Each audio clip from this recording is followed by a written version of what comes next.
Esse é a Logotonia, estamos de volta com a discussão sobre contratualistas, parte 2. Eu sou Guilherme Fóscolo. Eu sou Janaína Lozada, professora aqui da UFSB. E Márcio Carvalho, também professor aqui do IAC, Campus Jorge Amado, UFSB.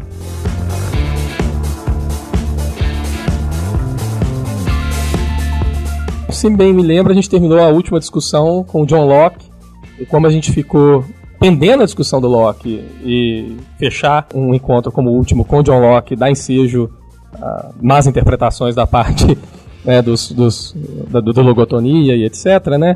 Nós decidimos prolongar a discussão sobre os contratualistas, né, e discutir um pouco mais a obra do filósofo burguês, o John Locke, reiterando, né, que nós, pelo menos assim, imagino que eu falo por nós três, não somos liberais, não endossamos estados mínimos e governo golpista. A Janaína vai colocar um pouco mais da situação do horizonte histórico pela época da conjuntura que inscreve o John Locke, das guerras civis e da Revolução Gloriosa, etc. E depois a gente vai retomar o contexto da obra, como a gente fez com o Rousseau e o Hobbes, né?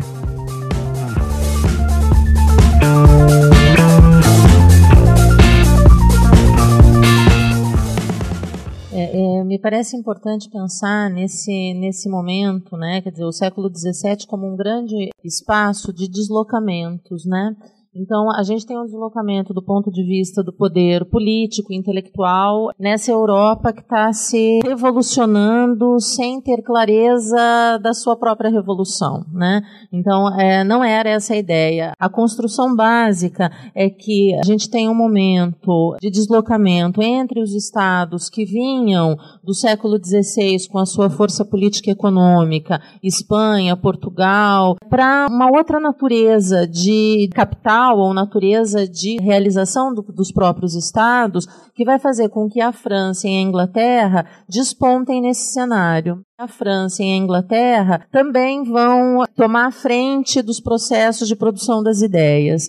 Além disso, também uma outra nação aí que vai se despontar de uma forma importante no campo das ideias é a Holanda. Depois da resolução das guerras, né, com a Espanha, a Holanda também vai ser um espaço de acolhida dos intelectuais, sobretudo os protestantes, que estão fugindo da Europa católica e que encontram ali espaço de produção das suas ideias. Então, esse deslocamento, que é um deslocamento político, vai fazer com que tanto a França quanto a Inglaterra sejam espaços muito vivos dessa produção intelectual. Há um outro deslocamento que acontece ao mesmo tempo, que é o deslocamento do espaço de produção do saber. O espaço de produção do saber passa das universidades, que durante a Idade Média toda teve um papel fundamental nessa produção, para as academias. Esses intelectuais que produzem fora das universidades e que se aglutinam como cidadãos livres, então tem toda essa relação já de construção com essas ideias, se aglutinam como cidadãos livres em associações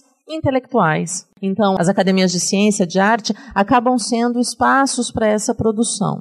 Na Inglaterra, muito antes da França, a Inglaterra se torna esse espaço de uma produção de intelectuais livres e, de alguma forma, ideias revolucionárias por conta dos processos da revisão do seu absolutismo 100 anos antes do que a França vai fazer, né? Pelo menos 100 anos antes, né? Então, os processos da Revolução Gloriosa que vão reorganizar o Estado absoluto inglês, dando vazão e poder político para um grupo social que até então não tinham, que eram o terceiro Estado, a Constituição do terceiro Estado, esses pobres, trabalhadores rurais, trabalhadores urbanos, os servos de forma geral, passam a ter, através da Câmara dos Comuns, um espaço de ação e um espaço de reconhecimento. Claro que isso não vai ser tão pacífico quanto se imagina, né? Quer dizer, na Inglaterra, o Christopher Hill tem um livro muito bonito que é O Mundo de Ponta Cabeças, que vai abordar justamente os ideais revolucionários ingleses e como que esses vários grupos de revolucionários com características absolutamente diversas vão contrapor a lógica do Estado absoluto e negociar ou exigir negociação por parte do príncipe, por parte do rei,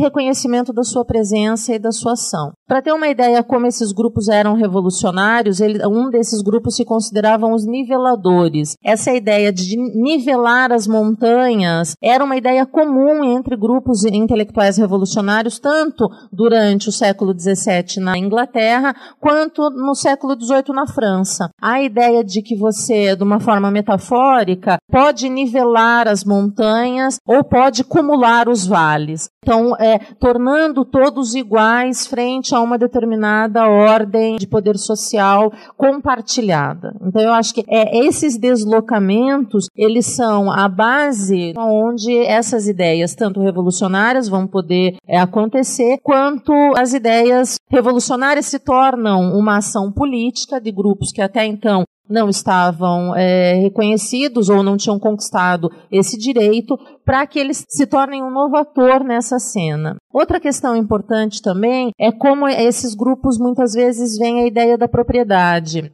A propriedade privada, se organizando através dos cercamentos das terras comunais na Inglaterra, vai fazer com que o problema da terra apareça, né? Então, a partir do momento que se cercam essas terras e se criam grupos de proprietários e grupos de não proprietários, você cria um problema social, quer dizer, essas pessoas dependem da terra para viver. A gente está falando de uma Inglaterra que ainda não se urbanizou, é uma Inglaterra rural, né? E esses cercamentos todos, eles vão produzir uma reflexão por parte desses grupos sociais revolucionários em relação à propriedade. Até que em 1660 já se discute a questão, por exemplo, da propriedade do casamento, né? A propriedade do outro. Então não é só a questão da propriedade enquanto terra, mas é de uma propriedade geral, quer dizer, essas reflexões elas passam a ser tão radicais e o radicalismo passa a romper mesmo com as grandes construções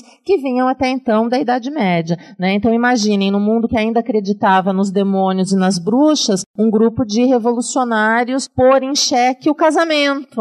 Então é esse nível de deslocamento de ideias que esse século vai perceber ou vai experimentar. Sem muita clareza, sem uma ordem, então são vários grupos de revolta, são vários grupos de posicionamentos diferenciados, alguns vão refletir mais a questão religiosa, outros vão refletir mais a questão secular, outros vão refletir mais a questão do poder político, do poder do príncipe. Então, cada grupo de revoltosos vai acabar levando as suas ideias para um caminho diferente. É claro que a historiografia tradicional vai colocar todos eles numa vala comum, que depois só com a nova esquerda inglesa vai poder ser retomada aí. Só para problematizar um pouco também, eu acho que já dá ensejo para o Márcio vai colocar sobre especificamente a obra de Locke, o triênio Liberdade, Propriedade Privada e Direito à Vida, né? Me parece, a Janaína tocou bem nesse ponto, que o principal problema da época ali tem a ver com o cercamento das fala-se propriedades comunais, né, que eram os terrenos onde esses agricultores ou camponeses, etc., podiam usufruir comumente, né, para a produção dos seus meios de subsistência, etc., etc. Parece que isso é um processo que começa no final do século XV, mas que alcança o seu ápice aí pela época do Oliver Cromwell e tudo mais, e que ele provoca a violenta expulsão desses camponeses dos habitats que eles estavam antes estabelecidos, que era esse habitat feudal, né, de relação senhorial, e acaba gerando um fluxo de uma população agrícola para cidades, né, ou na verdade principalmente para Londres. Então você tem a criação violenta, isso seguindo uma leitura mais à la Marx, né, no Capital, uma criação de um proletariado da noite para o dia, entre aspas, né, de uma maneira muito rápida. Ao mesmo tempo, me parece, e essa é a análise que Marx faz no capítulo 24, se eu não me engano, do Capital, sobre a acumulação primitiva, de que acompanha esse processo a promoção de uma série de leis que condenam a vagabundagem. Ou seja, ao mesmo tempo que você tira as condições de subsistência do camponês, transforma ele em proletário, você obriga que esse camponês se submeta à relação de assalariado, sob a pena de ser condenado à vagabundagem, etc., leis que vão se reiterando por todo o século XVII, XVIII e XIX, inclusive, né? permitia em determinados momentos não só açoitamento, mas a escravidão daqueles que não conseguiam encontrar trabalho ou se submeter, né? Parecia que havia também estabelecimento de um teto salarial máximo, não era um teto salarial mínimo, e a relação de exploração começa a se consolidar. O que é de interesse junto com esse processo, eu acho, é que a demanda e aí vocês me corrigam se eu estiver errado, né? A demanda pela participação na Câmara dos Comuns é uma demanda que se torna mais urgente para os burgueses, que estão começando a se movimentar ali, não só no campo teórico, mas esse campo teórico vem a reboque da pressão social concreta. E me parece que na Câmara dos Comuns ter uma propriedade era um pré-requisito mínimo para você ter voz, né? Então você tira o direito à voz exatamente desses camponeses, etc., que se tornam assalariados, e reforça o direito à voz, ou a ideia de interferência, né, nas decisões do Estado, pelo aspecto no parlamento dos burgueses, né? E aí o que Marx fala, e aí eu passo a palavra para o Márcio, é de que assim como os burgueses possuem a sua frente teórica, né, em Hobbes, Locke principalmente, Rousseau, etc., eles possuem a sua frente revolucionária sanguinária, né? E aí ele coloca na mesma linha o Oliver Cromwell, o Lincoln e o Robespierre, depois da Revolução Francesa e tudo mais, né? E daí porque o Locke, embora não tenha sido muito relevante na cena da Guerra Civil Inglesa, porque era o momento que ele estava produzindo, né? Ele se torna extremamente relevante na Revolução Francesa e na Revolução Americana, né? E justamente por isso, porque ele consegue capturar bem esse horizonte dentro dos interesses liberais burgueses, né? Mais do que isso, eu acho que a gente também tem que pensar que esse momento, né, quer dizer, esse final do século XVI e o século XVII, ele é um momento que vai consolidar essas fortunas ou essa burguesia que vem, por exemplo, do comércio, de navegação, né? A gente não pode esquecer que a Inglaterra ganha o jogo nesse comércio no final do século XVI, começo do XVII, e se torna, ao lado da Holanda, as grandes potências navegadoras que vão acabar conquistando parte importante do mundo que não tinha sido conquistado ainda, né? Quer dizer, não necessariamente nas Américas, mas esse comércio todo que vem da Ásia, toda essa questão econômica que vem da África e que vai também ligar a América do Norte à Europa, né? Então, esse comércio que vai criar verdadeiras fortunas, tanto na Inglaterra quanto na Holanda, ele vai também ampliar essa população burguesa. Também tem uma outra questão, que a burguesia vai se apropriar, como vai fazer depois na Revolução Francesa, vai se apropriar da força da luta dos trabalhadores do terceiro estado de forma geral. Ela também era constitutiva do terceiro estado. Não vamos esquecer que a burguesia, nessa divisão social, ela é esse terceiro estado, ela não é nem o primeiro nem o segundo, ela não é nobre, né? E também não é do clero. E nesse terceiro estado ela vai aglutinar as forças dos trabalhadores, que depois virarão os trabalhadores rurais sem terra ou os trabalhadores urbanos empobrecidos que vão para a fábrica e tudo mais e que vão possibilitar a própria industrialização, mas ela também vai consolidar para si como classe social, e daí a classe ainda não estava colocada, porque ela está constituída no momento ainda de estamento, mas ela se constrói enquanto classe nesse momento, né? Quer dizer, no século XVII e século XVIII. O Marx vai ler isso lá no século XIX depois, né? Mas esse primeiro momento de constituição de um grupo de identidade, esse é um processo longo, esse não é o processo da expulsão dos trabalhadores é um processo rápido de um dia para o outro. Agora, o processo de construção de uma determinada identidade, de um grupo político, econômico, ela é mais lenta, ela demora mais. E aí também tem uma outra questão que eu acho importante, é que como que a história leu isso imediatamente a seguir. Quer dizer, quem que disse quem foi o ganhador da Revolução Gloriosa? Quer dizer, essa coisa de você apagar e pôr para debaixo também do tapete, esses grupos populares que tiveram um fator importantíssimo, que foram referentes. A própria burguesia toma para si, a burguesia vai contar a sua história. Ela também vai ter os seus intelectuais, né, que vai ajudar essa contagem da história na aliança que ela faz, claro, com a nobreza, né? Então, a sua aliança com a nobreza é muito mais... Ela se alia com a nobreza e se alia também com esses grupos em determinado momento e depois os abandona seletivamente. Então, tem essa questão aí que eu acho que é importante frisar.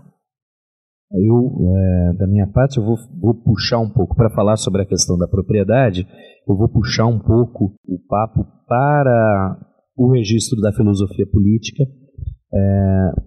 tentando entender como a visão de propriedade difere de Hobbes para Locke, e como, na verdade, isso reflete a visão de propriedade diferencial entre os governos absolutistas que dominaram num certo momento e o governo liberal, ou se encaminhando para um liberalismo que assume o poder logo em seguida. Então, se vocês lembram que com Hobbes a gente tem, com Hobbes e com Locke a gente tem o estado de natureza. Mas o estado de natureza de Hobbes é a famosa guerra de todos contra todos, em que, como ele diz, a vida do homem é solitária, pobre, sórdida, embrutecida e curta. Porém, é uma vida que não é justa nem injusta, boa nem má. Porque esses conceitos só vão ter lugar quando da constituição do Estado após o contrato social. Na verdade, o contrato hobbesiano é um contrato em que, ou melhor, no estado de natureza, eu tinha direito sobre todas as outras coisas, e inclusive as vidas dos demais, e a assinatura, entre aspas, do contrato, a aceitação do contrato, significa abrir mão desse poder sobre todas as coisas, em nome de um Estado. E é esse Estado soberano que vai definir o que é propriedade.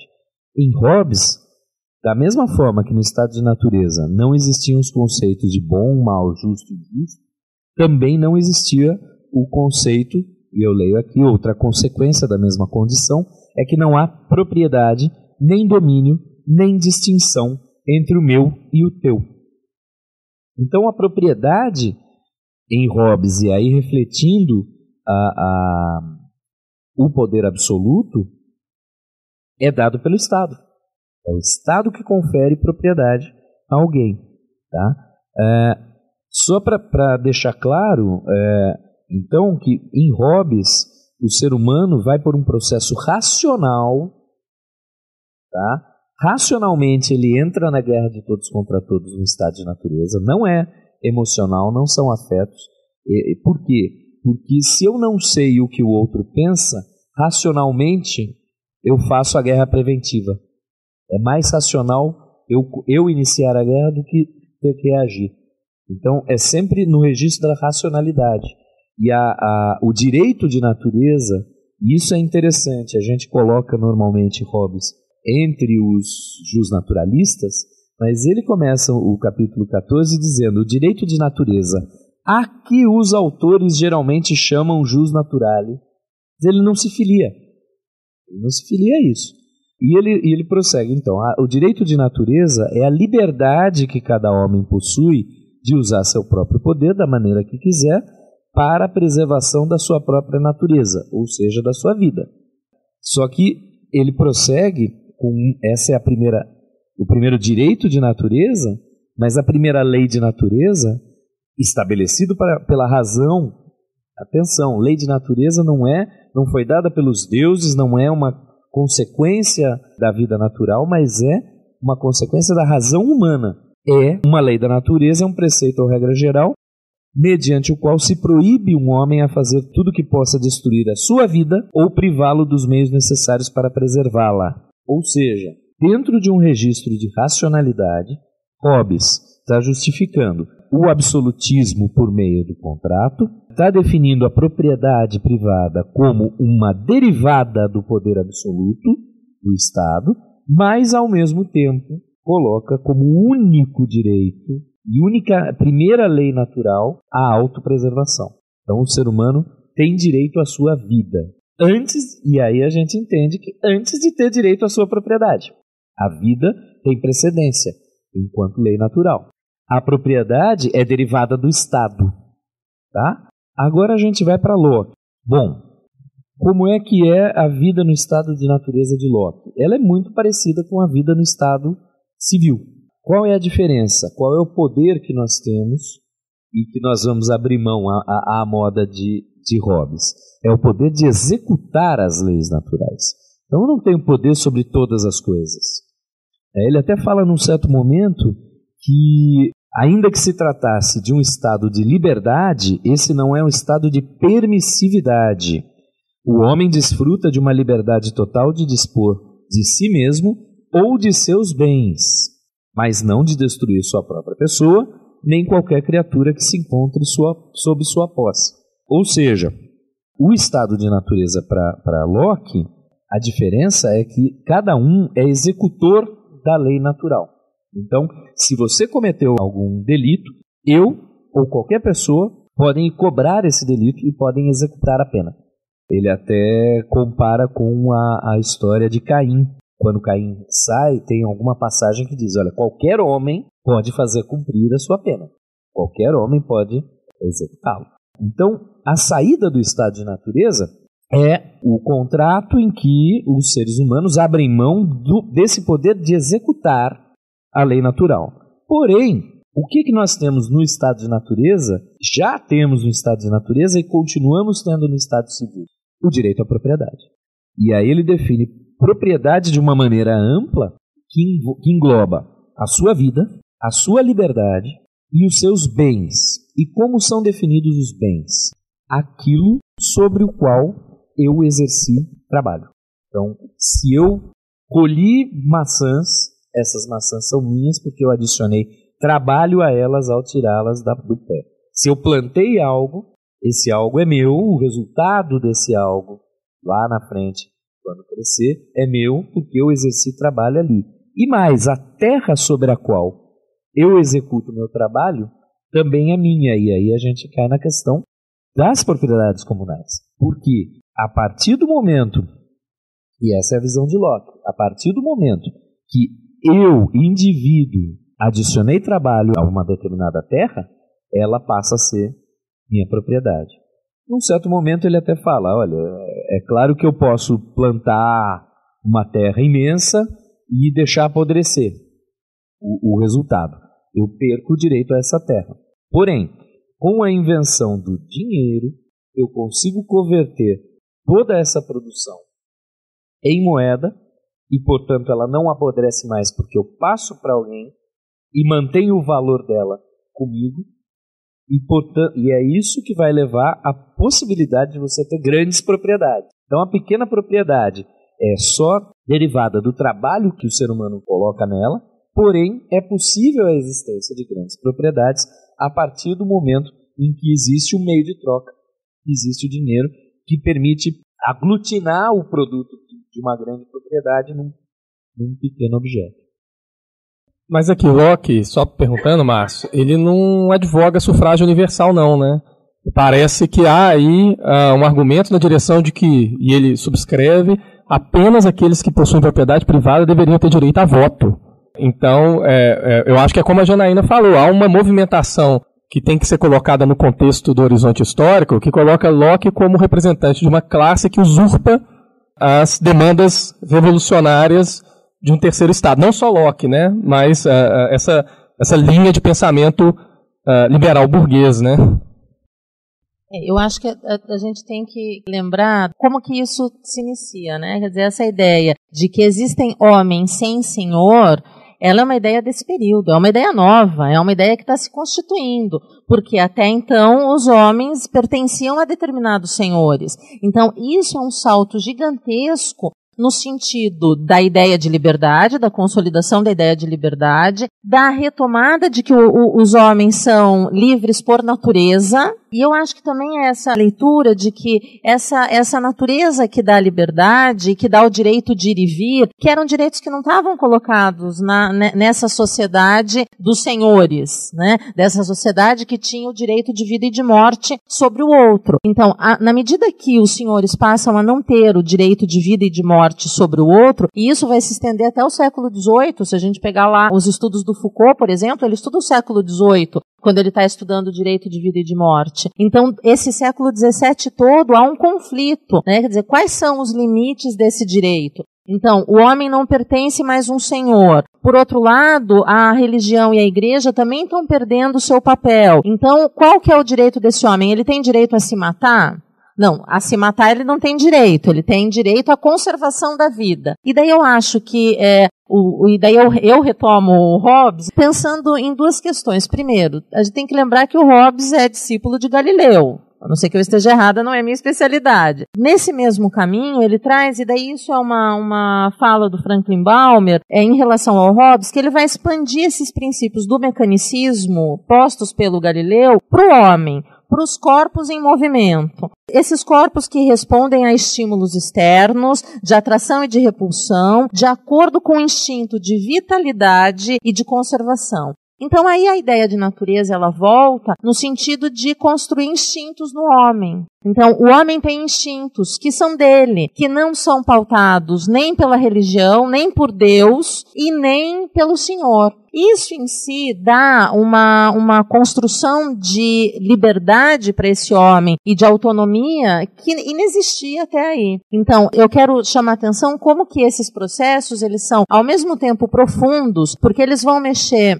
na construção do homem em si, do homem nesse mundo, no interior desse mundo de natureza e de sociedade, no homem enquanto direito político. Então, há todo um processo de ires e vires, e daí, inclusive, por isso que o próprio Franklin Balmer vai dizer assim, você não tem um século XVII, você tem vários séculos XVII, porque você não tem uma grande corrente de ideias que vá marcar de forma definitiva o que é o homem, o que é a propriedade, o que é a natureza. Não, são mundos de pensamento, e eu estou usando aqui a leitura do Balmer, né? São mundos de pensamento que estão em tensão. Homem e natureza, ser e devir. O devir ainda não está colocado por essa questão do ser, então o homem tem uma primazia religiosa forte, ele ainda continua acreditando em bruxas, então é importante também a gente pensar como que esses processos de construção de uma naturalização, né, de construção de uma individualidade, de uma liberdade do homem, eles são lentos, longos, né, e como eles são conflituosos, porque é esse conflito que nós estamos vendo aqui no 17. Janaína,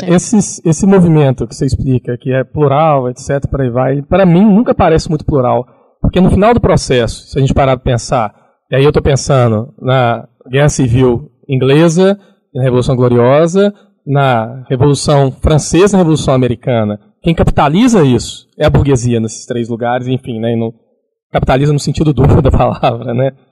Ok, mas são processos que levam 200 anos para acontecer, na sua totalidade. E nesses 200 anos, os homens e as mulheres não sabiam o que ia dar esse processo. Foi a burguesia que capitalizou, mas poderia não ter sido. E por exemplo, esses grupos revolucionários ingleses, os diggers, eles não tinham a percepção de que a burguesia ia ganhar no final. Eles estavam lutando pelas suas crenças e pelo seu direito à existência enquanto classe social, mas eles não tinham essa clareza. Então, essa clareza a gente tem hoje, na leitura histórica. Então, a gente olha para trás e chega à construção de que, puxa, foi a burguesia que ganhou. Podemos achar um retrocesso ou podemos achar um avanço. Depende em relação a que a gente está colocado. Quer dizer, ao Estado estamental tripartite do século XVI, olha, a burguesia ter ganhado pode significar um avanço.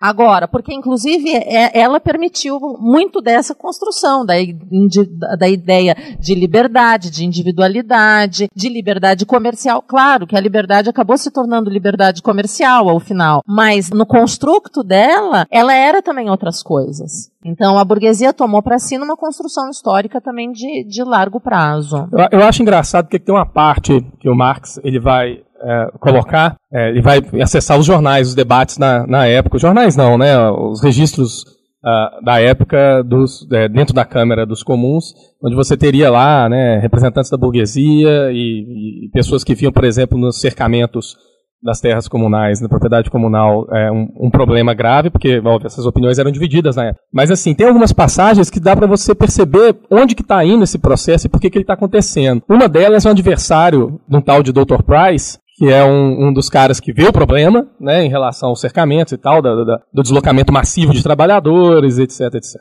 E ele vai dizer uma coisa assim: não é correto concluir que haja despovoamento pelo fato de não se ver mais gente desperdiçando seu trabalho em campo aberto, desperdiçando o seu trabalho em campo aberto, que é o camponês.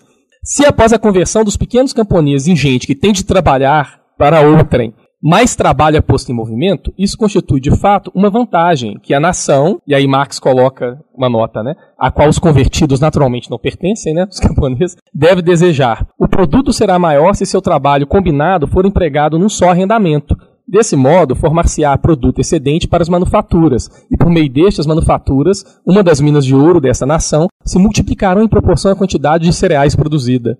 Então parece que nesses debates o tempo inteiro, essa mesma lógica racionalista, etc., é uma lógica que é empregada a serviço de uma classe, né? Assim, né? Por isso que eu acho que esse movimento, nos centros que importam, que são nas câmaras onde esses debates ocorrem, né? Ele acaba sendo paulatinamente, desde o princípio, capitalizado. Primeiro em mercantilismo, né? Depois em capitalismo industrial, né? É que aí sempre vai ter aquela questão cultural de fundo, que é a crise de identidade da burguesia, né? Quer dizer, ela nasce das classes trabalhadoras do terceiro estado, das classes ditas empobrecidas, e ela alça um espaço, um poder próximo à nobreza e com o seu próprio enriquecimento, que ela, inclusive, deseja suprimir a própria nobreza, substituindo o seu espaço. Então, essa crise cultural da burguesia, ela já está colocada lá, né? É claro que, no processo, ela se constitui enquanto classe dominante, por conta do econômico. Quer dizer, na medida que o capitalismo vai avançando e que o capitalismo se torna o sistema, quer dizer, que essa transição do mercantilismo para o capitalismo se torna um sistema, ela se torna a classe dominante. Agora, nesse processo, ela é mais uma classe que está trazendo e que está querendo, claro, ela olha para esse trabalhador comunal, para esse camponês, como os nobres olham. Ela olha ele como servo, né? Então, na verdade, ela também tenta fazer uma substituição do espaço da nobreza, né? Eu quero que esse trabalhador também me sirva, porque agora eu sou uma classe enriquecida. Então aí eu acho que, e muito disso a gente pode ver na burguesia até hoje, mesmo consolidada como classe e tal, uma crise existencial, que depois vai ser a crise existencial também dos trabalhadores, de não conseguir, sobretudo no Brasil, né, de não conseguir perceber qual é seu espaço de classe.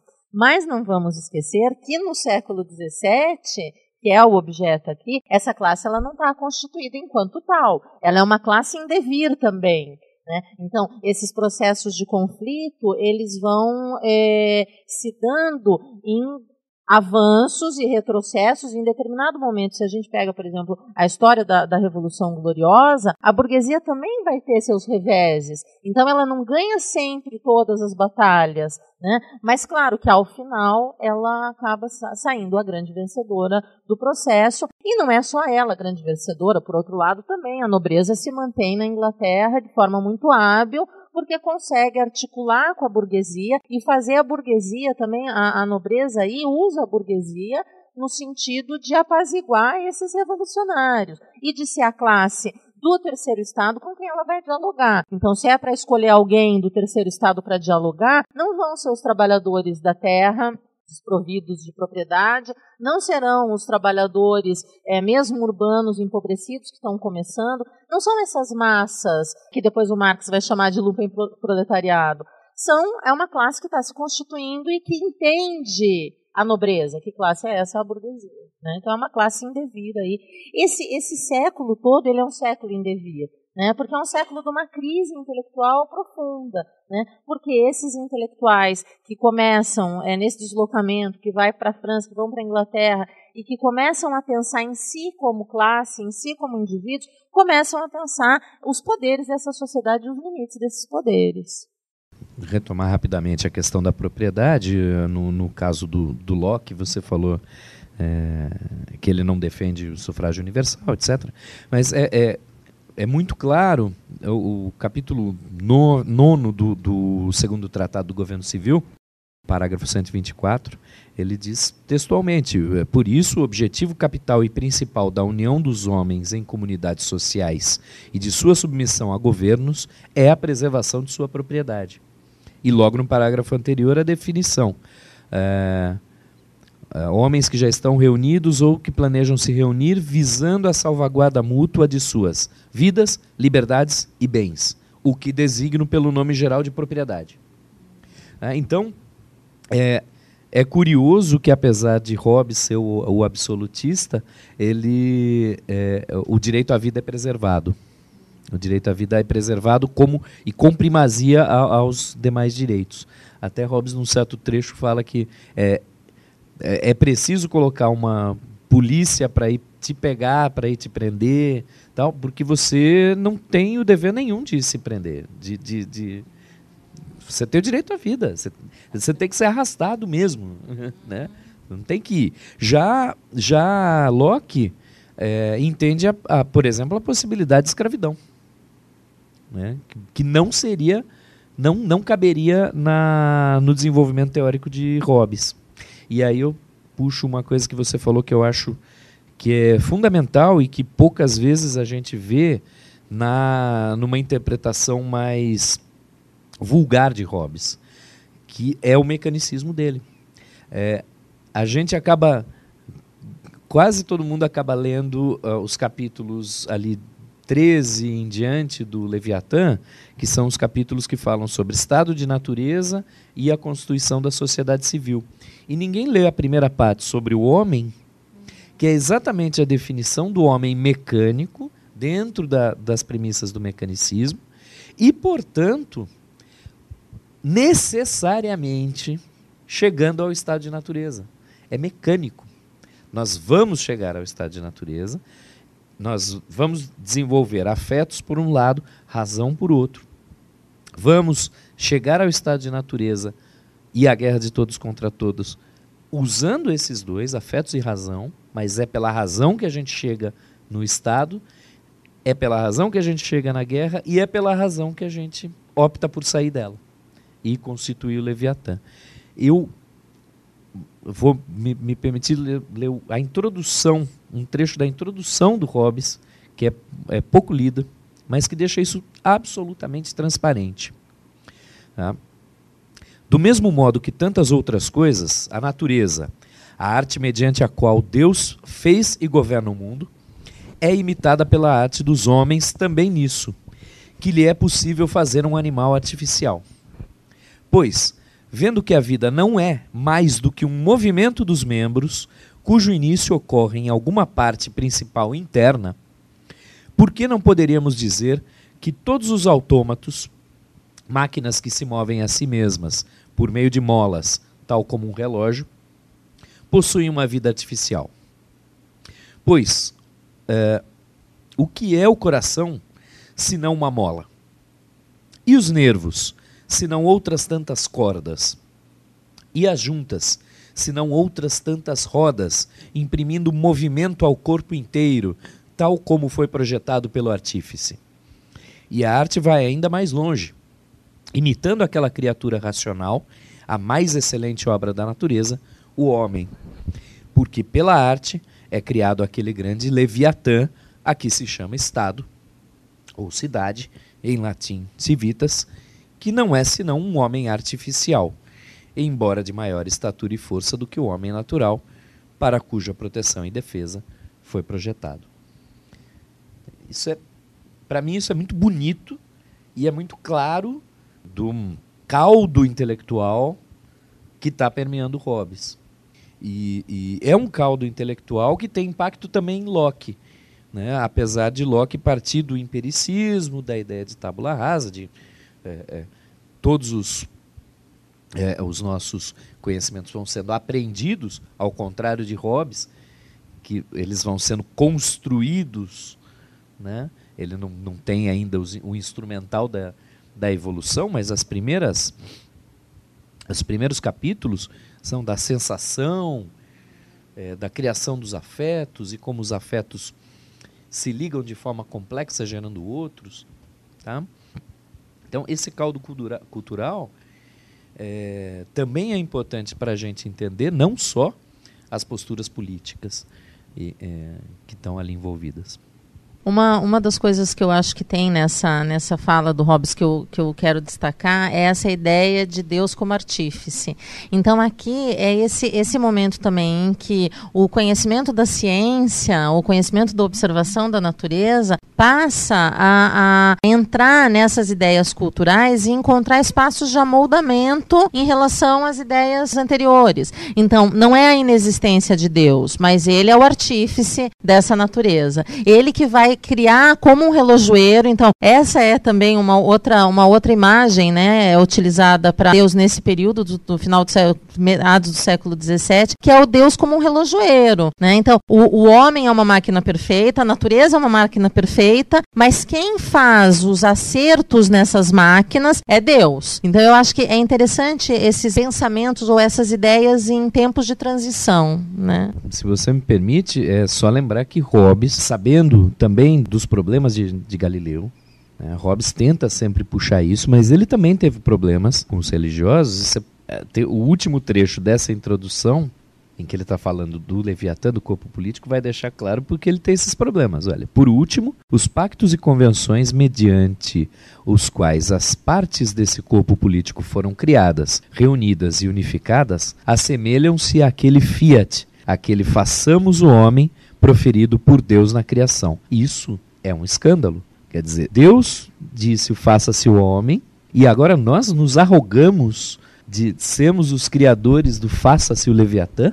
Isso é um escândalo. Bom, eu queria até retomar uma coisa rápida em relação a esses dois argumentos, que essa visão mecanicista que está por trás da construção da imagem de homem, etc., ela também tem tudo que ver com essa movimentação da consolidação do espaço que vai mais tarde se tornar o espaço da disputa do capital e trabalho, né? No sentido de que, pela época do feudalismo, que está acompanhando essa transição aí, na verdade, o fim do feudalismo é que acompanha essa transição, você não tinha muito incentivo para inovação tecnológica, no sentido que as pessoas que estavam ali não produziam para um mercado, né? Então você tinha uma série de servos, etc., e embaixo de uma estrutura de relação feudal que produziam para subsistência e tudo mais. A partir do momento que você tem, por uma série de motivos, né, a expulsão e expropriação da terra dessas pessoas, etc., e a criação do trabalho assalariado, você passa a criar condições para que a tecnologia passe a ser importante, né? Então, quer dizer, o investimento na ciência não é só a imagem da construção de um homem, mas também tem essa acepção prática, pragmática, de inovação tecnológica que permite a geração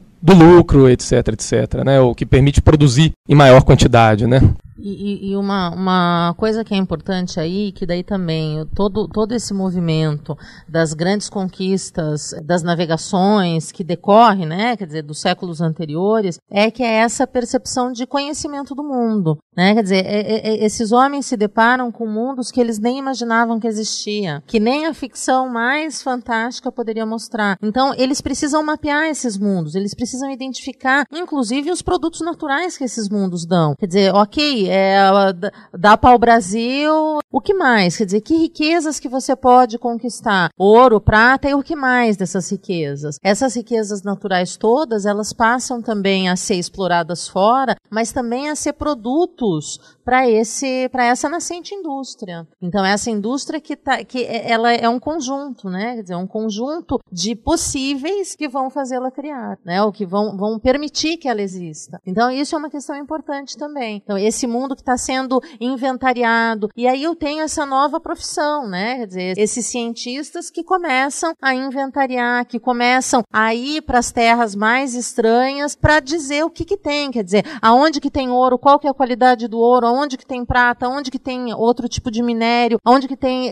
pedras preciosas, e a mapear, quer dizer, e criar mapas no sentido de identificar esse mundo, de facilitar a localização até lá. E aí são várias questões, por exemplo, a questão da unificação dos mapas entre franceses, ingleses, espanhóis e todos. Esses mapas não eram unificados, eles tinham marcas diferentes. Então, eu podia sair de um lugar e levar muito mais tempo ou não chegar onde eu buscava, porque eu não tinha as coordenadas definidas. Então, isso tudo é um exercício que vai criar esse indivíduo que é o intelectual, né, que é esse intelectual que está se forjando nesse processo, e vai criar os grupamentos de conhecimento científico para permitir que a produção econômica também aconteça de forma mais cuidadosa. Então, se uma mercadoria sai da China, ela tem que chegar e eu preciso saber quando ela chega. Eu preciso saber qual é a rota dela para não perder ela no mar. Então, são necessidades concretas também